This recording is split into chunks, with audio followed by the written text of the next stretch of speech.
Good morning. In this video, we're going to cut open our canister. As you can see, I've made my octopus with a skull face, and I'm going to cut it open so that I have a nice opening for my canister. So it's a little rough. I still have to smooth a lot of things on here, but I thought I'd just cut it open for the sake of doing it for the video. So one thing you want to do is, depending on I have a lot of stuff going on in this one, so it's kind of a good example, hopefully, so you can see maybe a more difficult one than what you have and how to maybe cut it open better. I have my triangle cutting tool. I don't know if you see that. Okay. I have my scoring tool, my rake. I have a loop tool in case I need it, a brush and some water, sponge, and an extra my plastic bag here. So the first thing you need to do is identify that this is the top that I scored on, and I need to be at least about 1 inch down from that. So we don't want to do a straight line because that would defeat the whole purpose of us attaching everything together. We want to make it more custom. So we're going to go up and down and kind of draw in where we're going to cut. So I have to cut through my tentacles, which is going to be a little bit more difficult, but I can do it. And I'm kind of making this slightly wavy line, bringing it up close to this top, but not up to it, not all the way up to it, okay? You want to keep it a little bit down from it so that it doesn't ruin it when you cut it open. If you want, you can always also make parts of it straight. I have some recommendations. I'm going to cut around some of the tentacles and some of them through. So some of my earlier ones are a little bit thicker, so I might make them a little bit thinner before I do my cut. So I kind of draw it on first to kind of identify where I'm going to make my cut. There are a few different patterns you can do when you're making your cut.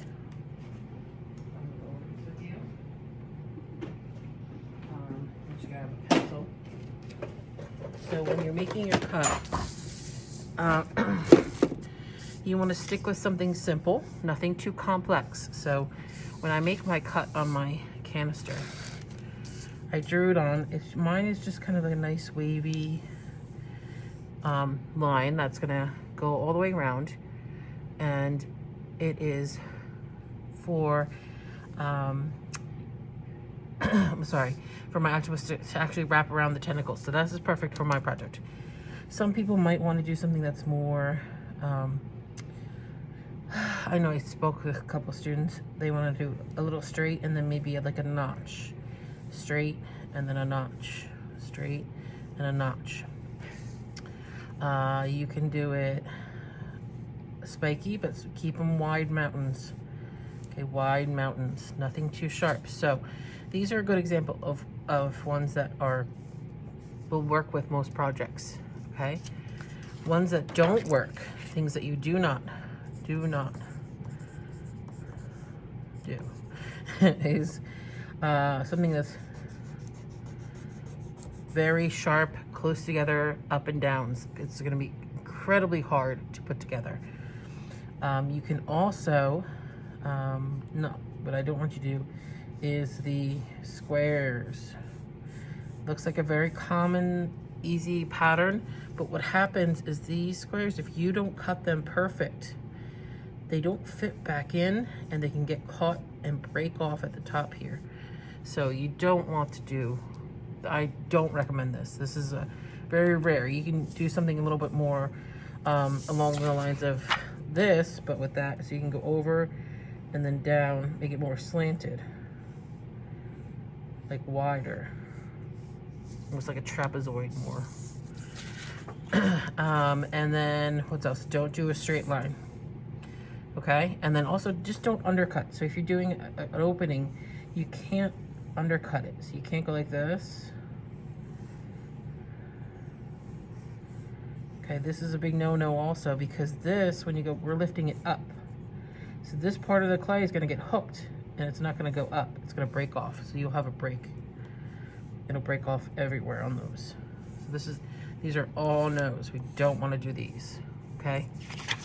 So something simple, but custom is definitely a lot better than just cutting a straight line. So I'm gonna take my triangle tool and I'm gonna cut, I'm gonna push this in. I use my plastic bag to make a pillow so I don't squish my design.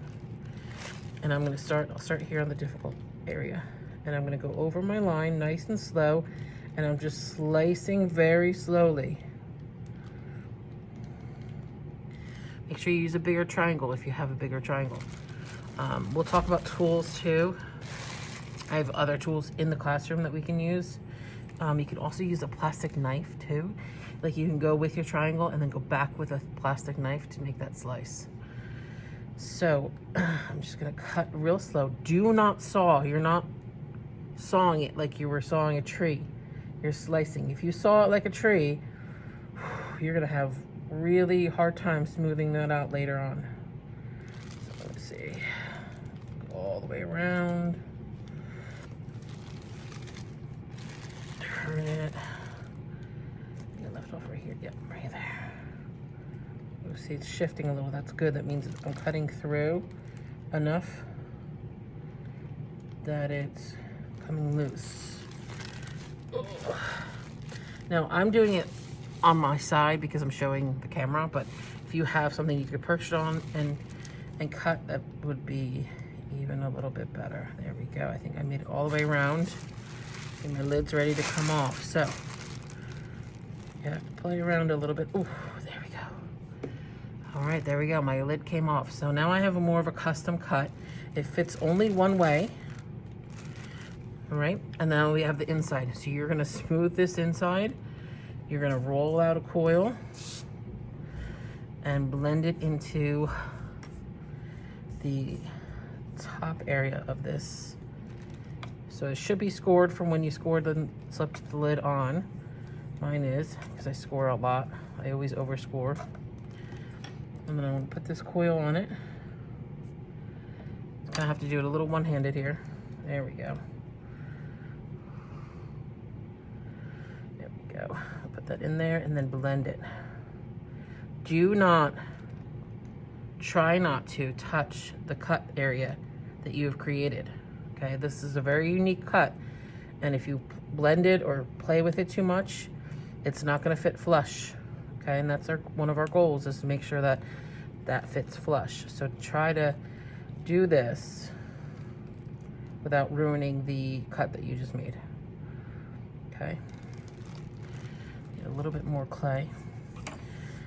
All right, see, if you would have cut it too close to the edge here, you would not have a lot of room to do this. Now, one more thing before we get going today, or before you get started, is some people might want to, depending on what your project is, you can cut some of this out as well. What that does for some people is lighten the lid. My lid's a little heavy, so I can cut this open and it will actually expand the capacity of my canister. But you'll see, like, but you'll have to smooth it if you do this. All right. So if I can cut that open, because that's where my original lid was, you can do that as well. And then I can smooth things from the inside. And maybe that'll lighten it up a little so my lid isn't so heavy. Now I'm not going all the way to the edge, I'm just cutting it slightly shorter. Okay. There we go. So this is gonna go back on here. And now I'm just gonna smooth and add more texture to everything. And then it'll all be finished. I'll post a picture of it completely finished. All right, thank you. Have a good day.